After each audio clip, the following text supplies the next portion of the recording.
today we are here, as Megan said, for our second in our series of What the Hay, talking all about hay and hay feeding practices. And today we're going to focus on selection of hay. So answering some questions like, is this hay appropriate for my livestock or my farm? And how much hay is needed. We'll go through kind of an example of a calculation to figure out how much hay you might need for, say a year's supply. So with that said,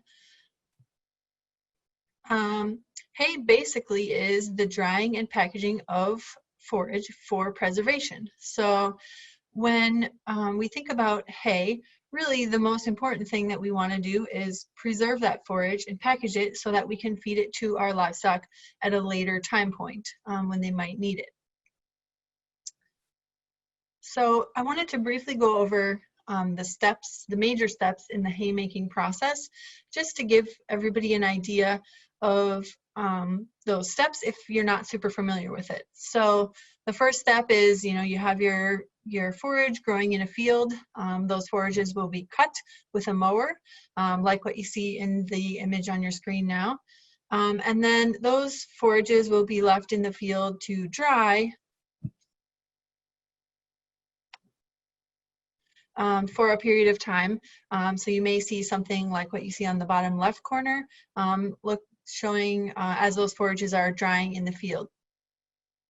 We then have a hay rake, or the raking process, which takes that dried forage and rakes it into what they refer to as windrows, which are those kind of tall piled up rows of dried forage.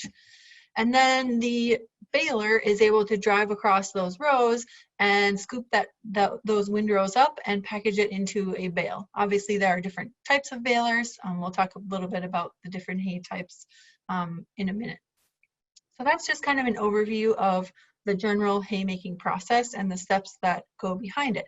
One thing to note is that timing is really critical in the haymaking process. So we need to harvest when the grass is at its peak nutritional value, but we also need a window of opportunity so that there's time for those forages to be dried and raked and baled without getting rained on or other kind of quality losses that might occur. So we'll talk about how that ties in as we move through the presentation. So why do we need hay, or when do we need hay? Well, there are several circumstances where we might need to be feeding hay. First is if we have not enough pasture. We may have more livestock than our land area can support. And also we know that pasture doesn't grow at all times of the year. There may be times when it's not available, either in the winter when things aren't growing or are covered with snow, or in the heat of the summer when our forages go through what we commonly refer to as a summer slump. We may also need some hay if we're looking to either rest or renovate our pastures. If our pastures are becoming overgrazed and we don't have another spot to put them, we may have to put them in like a paddock and feed them some hay.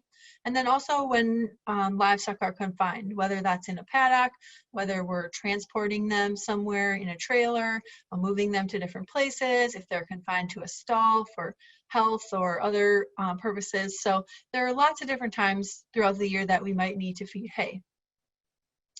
So today we're going to look at basically trying to answer the question of, is this hay appropriate, and looking at several different criteria that you can think through as you're going through and deciding if this hay is appropriate for purchase for your animals. The first one that we're going to talk about is the type or the size of the bale. And this will depend on what works best for your farm and your situation. But when I say type or size of bale, what I mean is something like a small square bale, which you see in this photo. The top one is some small square bales out in the field that have just been baled. And the bottom one is obviously, put into a wagon for transport. But these small square bales are usually in the 40 to 80 pound range. They're relatively easy to handle. You can pick them up and carry them yourself. They're relatively easy to store because they can fit in different places and, be stacked in different ways. They can be a little bit more labor intensive from the standpoint that there are usually more of them. So it takes longer to pick them all up, it takes longer to move them all, it takes longer to stack them all, etc. They can be a little bit more expensive if we look at this on a dollar per ton basis, which we'll talk about in a minute, the cost per ton theory. But small square bales are usually common on smaller farms, people who have less animals. They like the mobility, the portability. They're easy to pick up and take with you if you're going somewhere or transporting your livestock. The other kinds are either a large square bale, which is on the bottom of in the bottom photo, or a large round bale, which you see on the top photo. These larger bales are usually in the 800 to 1,200 pound range. So they are obviously not really, you can't really pick them up yourself. You need a tractor or a skid steer to be able to move those around to different places. They are a little bit less labor intensive from the standpoint of there's usually a lot less of them, so it takes less time to move them or stack them, assuming you have the appropriate equipment. And because they're in a larger package, they're usually less expensive on a dollars per ton basis. In general, when you buy things in bulk, it becomes more affordable. So that same principle applies to hay, whether it's more at a time or larger packages.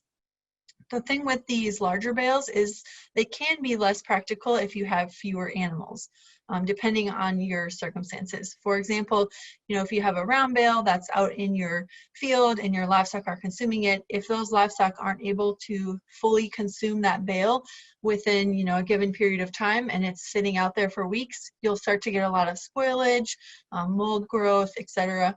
So you really want to have enough animals that you can go through those or be able to store them in a place where they won't start to deteriorate. So that kind of depends on your farm, but that's just an overview of the different types or sizes of bales. The next thing that we're going to talk about, which I kind of lumped into one, is affordability, or how much does the hay cost, as well as bale weight, or what is the average bale weight that you're planning to purchase. And the reason I lumped these two together is because you need to know both the price and the weight of the bale to help you calculate basically the best bang for your buck, or the best investment of your money. When I say that, I mean you want to make comparisons not on a per bale basis, for example, comparing the price of one small square bale versus one large, but you want to make it on a per weight basis, or a dollars per ton basis. So we're going to go through a little bit of an example so you can see kind of what I mean by this. So if we have two different hay options that we're going to purchase, the first option is 100 small square bales, and they're $5 each, so a total of $500. The second option is also 100 small square bales, but they're $6 each, so that would be a total of $600. When we first look at these two options, of course we think $5 each. That sounds like the better deal, right?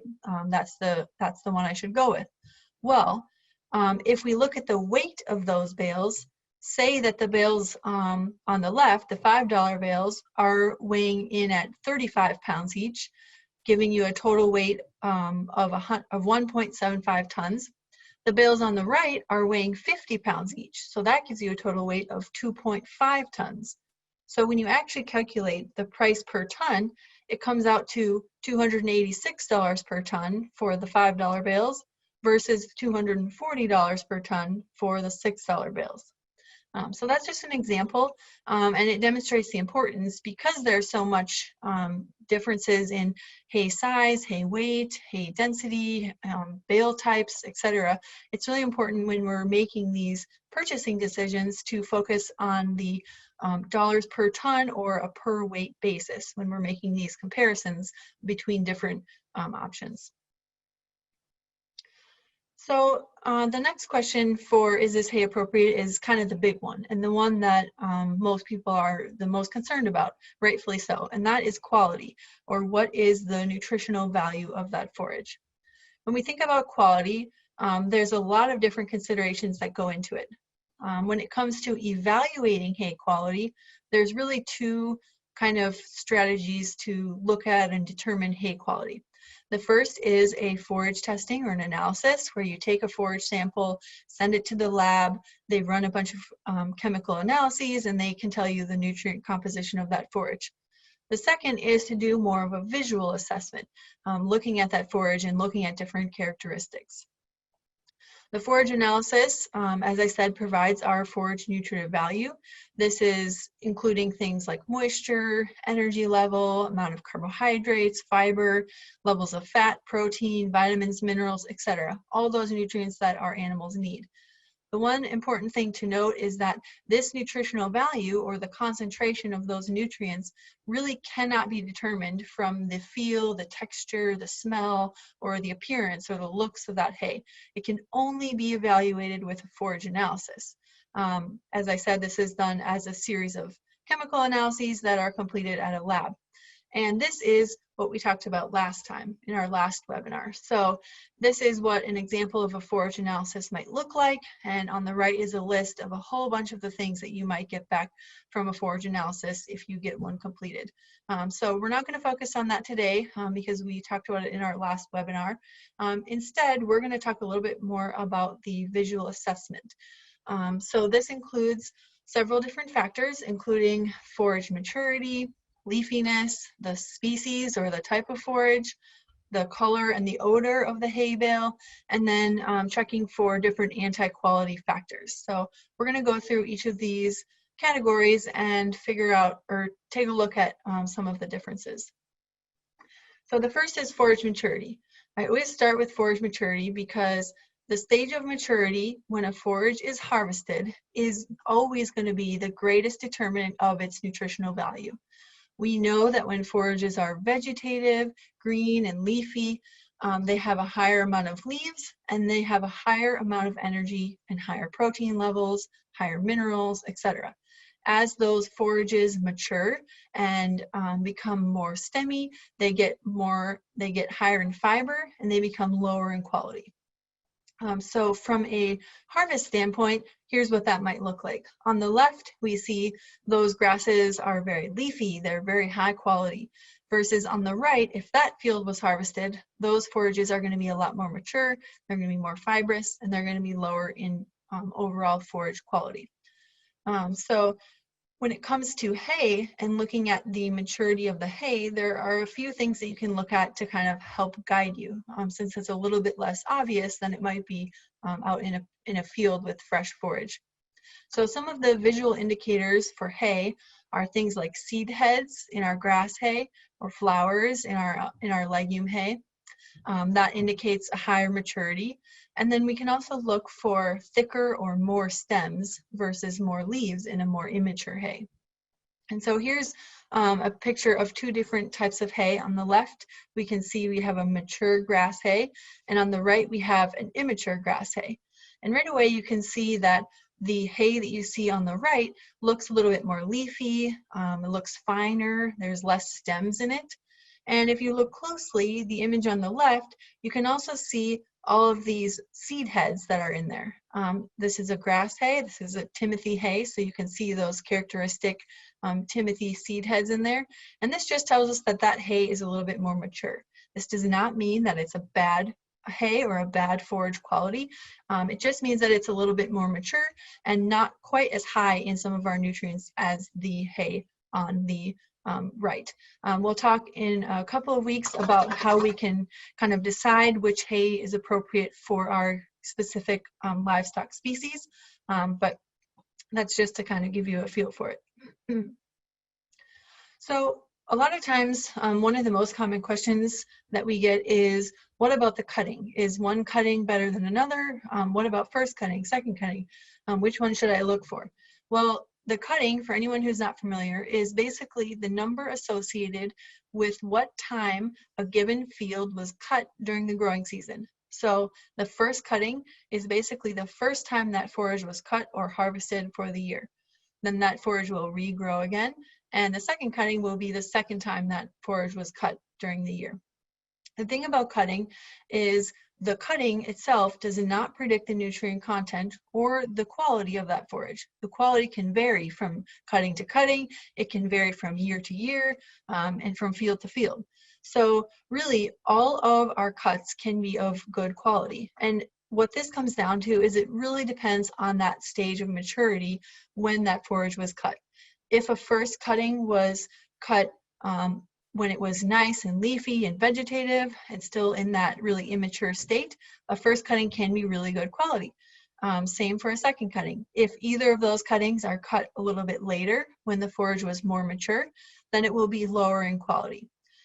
Really, the reason why sometimes that we see more of our first cutting forages are a little bit lower in quality is because of that maturity. A lot of times in the spring of the year, the producers or the farmers are not only really busy with all the other crops that they're trying to plant during that same season, but also the weather can play a role in the timing. As I said, when we talked about the haymaking process, the timing is critical, and farmers really need a good window of nice dry weather to get that hay from the cutting through all those different stages and into the baler to be baled.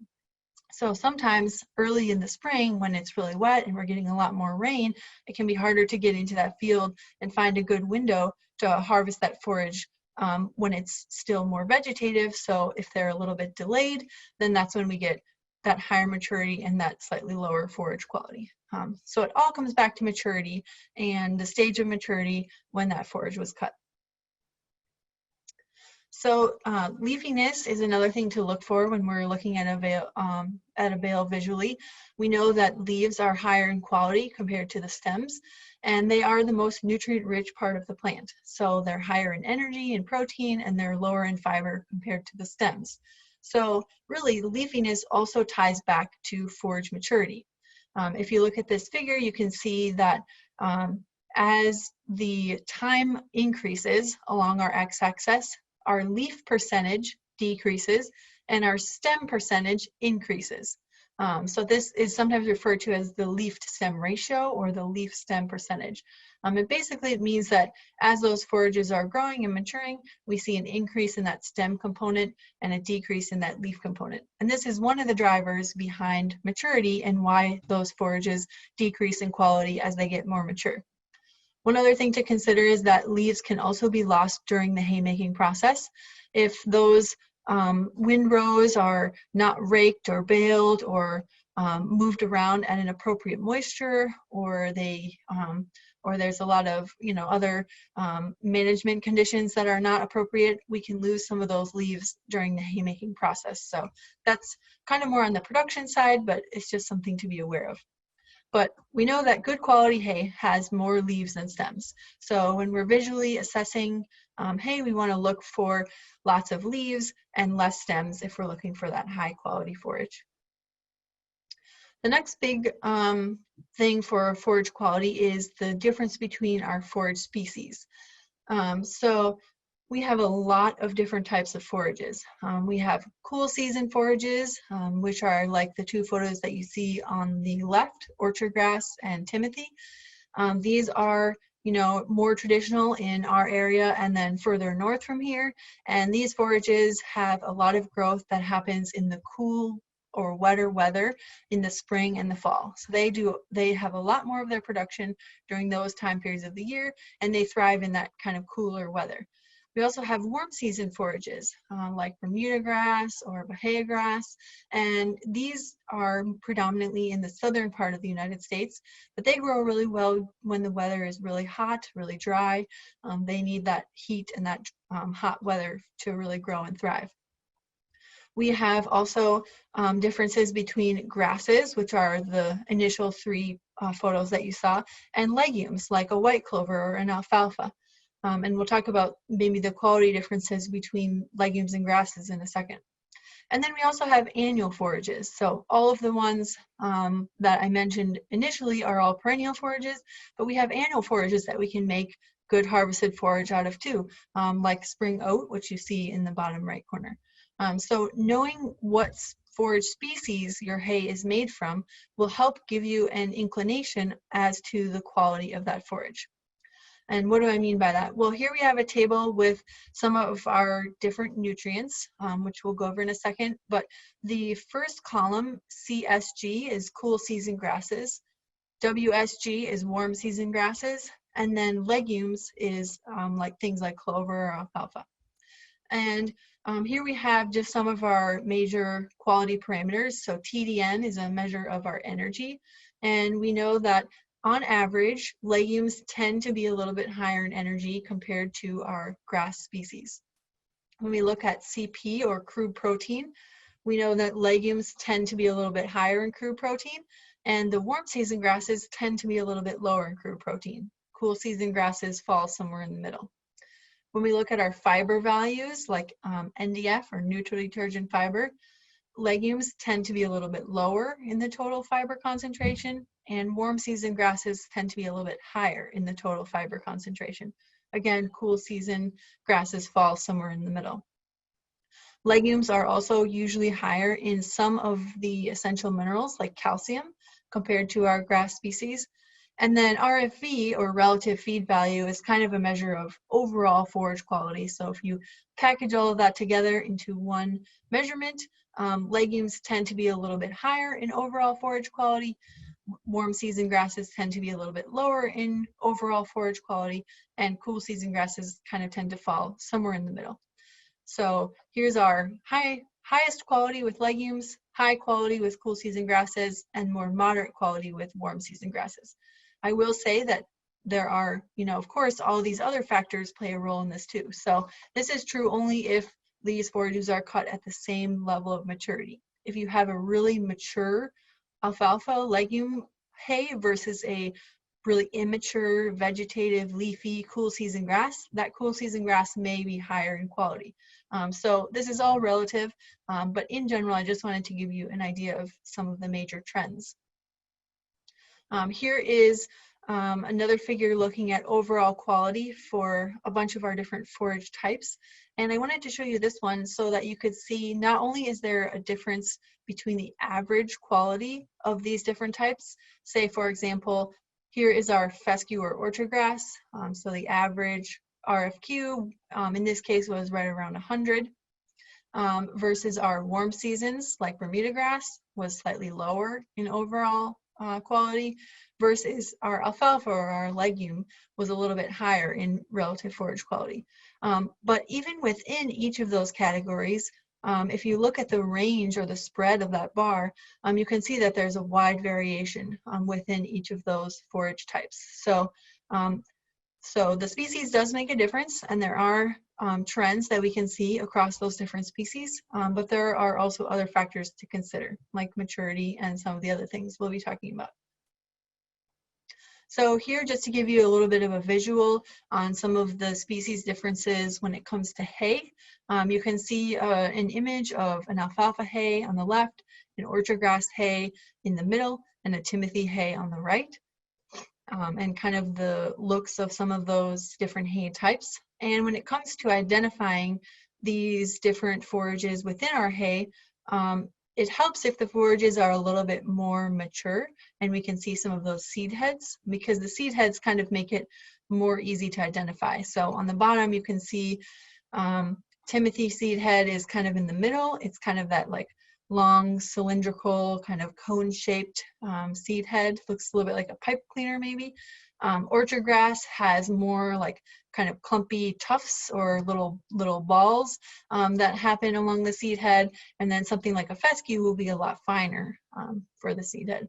If you look at the bottom right, alfalfa and orchard grass, you can see kind of the differences. Alfalfa has that more leafy leaves that are in there, and then the orchard grass with the leaves and stems, and we can also see some seed heads. So I just wanted to give you a feel for kind of some ways to possibly identify some of those species differences that are in our hay.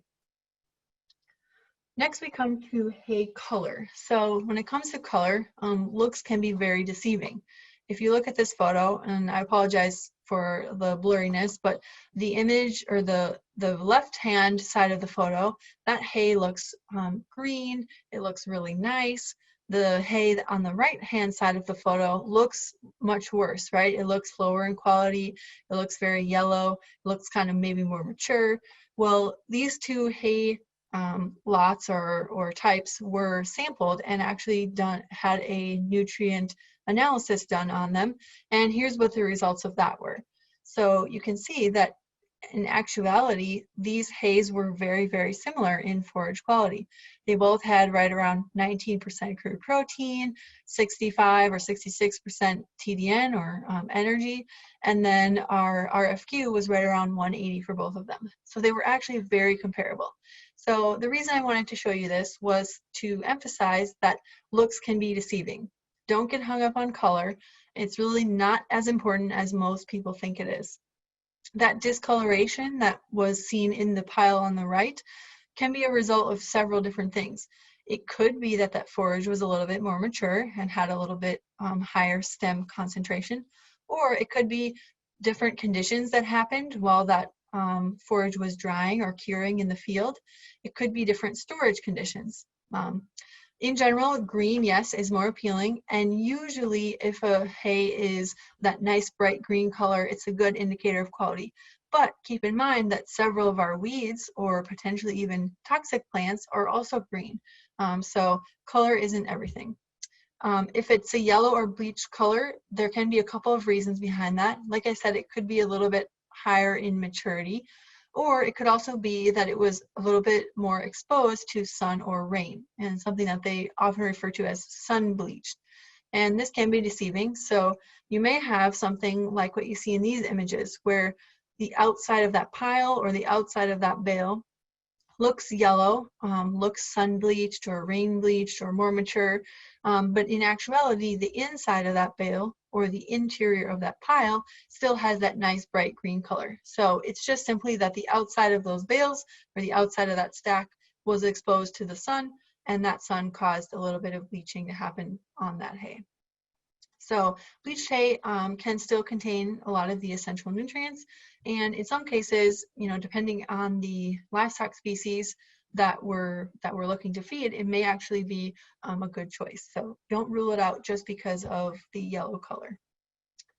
When it comes to odor, we want our hay to smell fresh and clean. We know that a more musty odor indicates that the hay was put up too wet, and it could be more likely to mold. So we want our hay, of course, to be dust and mold free. Unlike these photos that you see on this slide, those are showing signs of mold on those hay bales or hay flakes.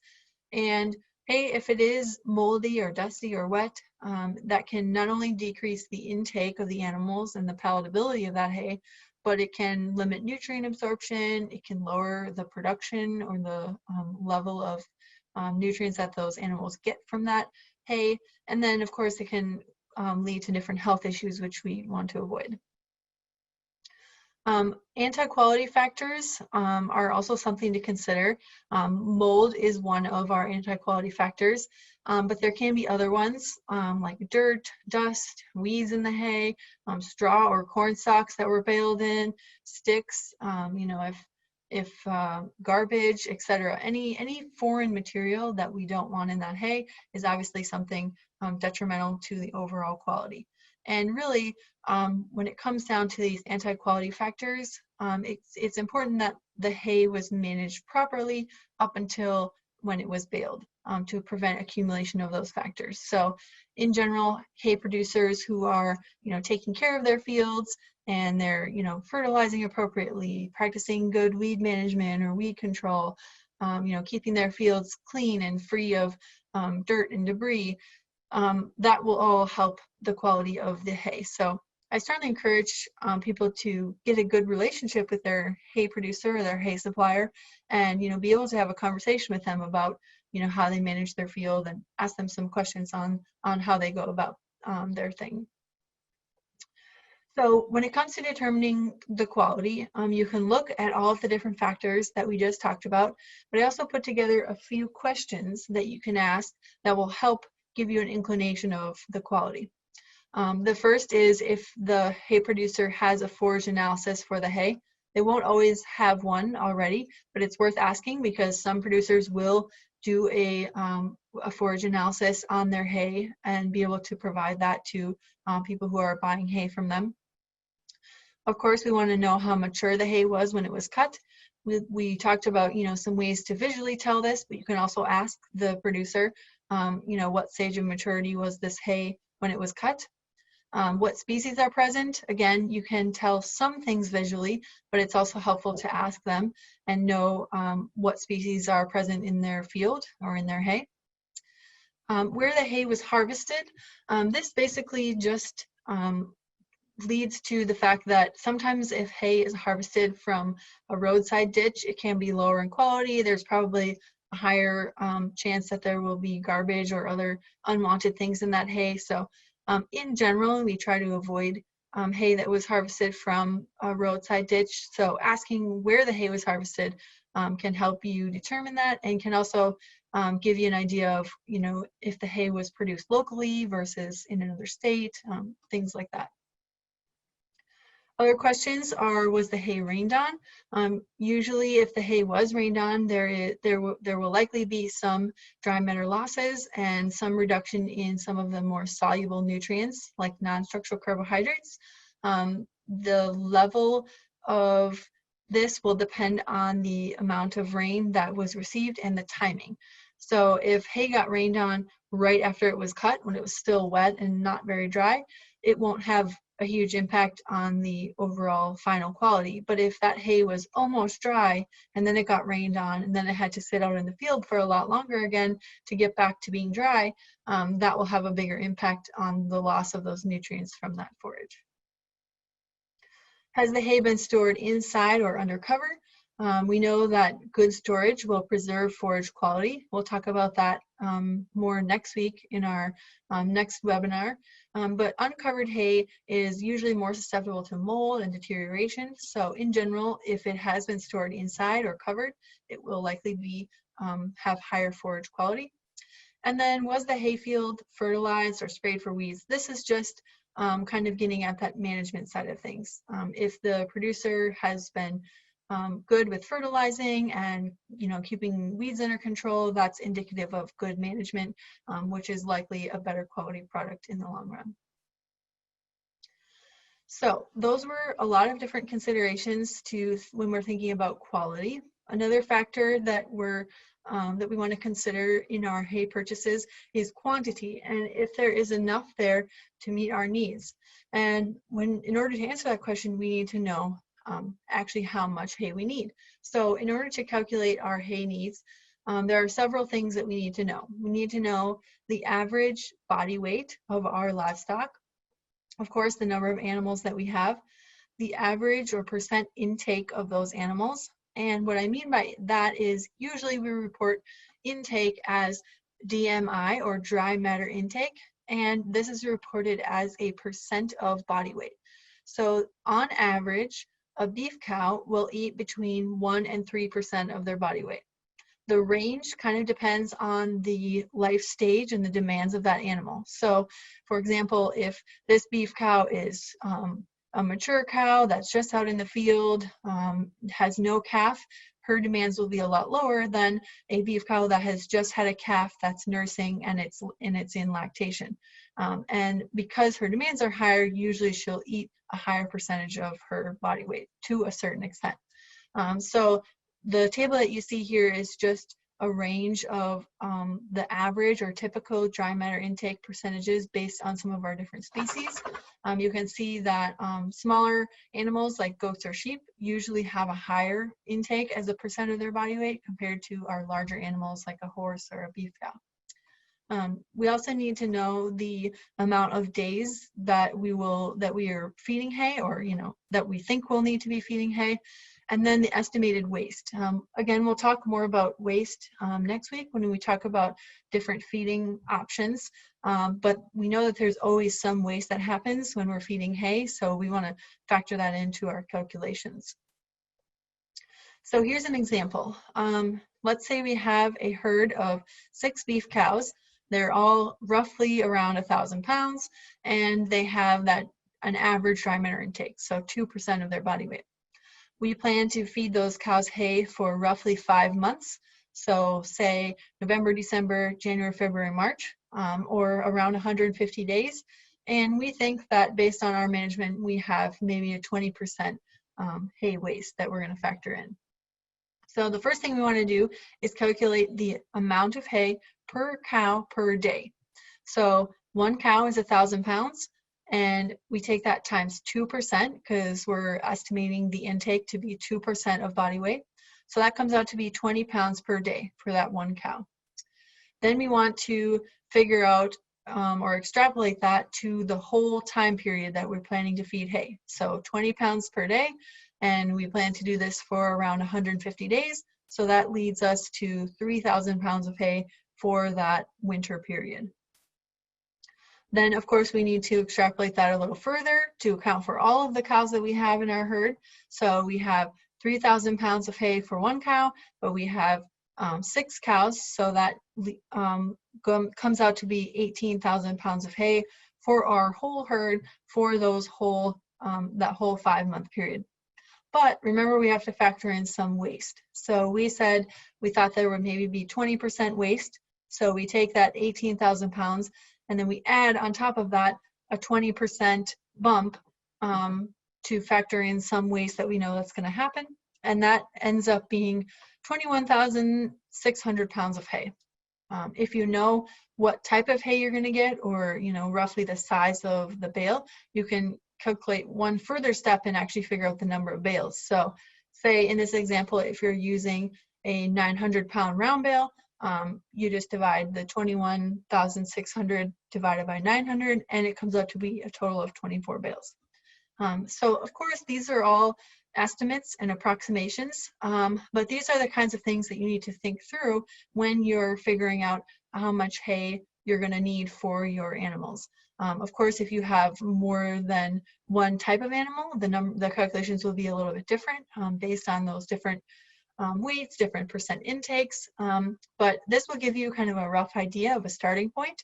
And then as you're going through year to year, you can learn and make adjustments to those numbers accordingly. If you realize, oh, you're actually wasting a lot more hay than you thought, maybe you need to bump that up a little bit, or vice versa if it's less.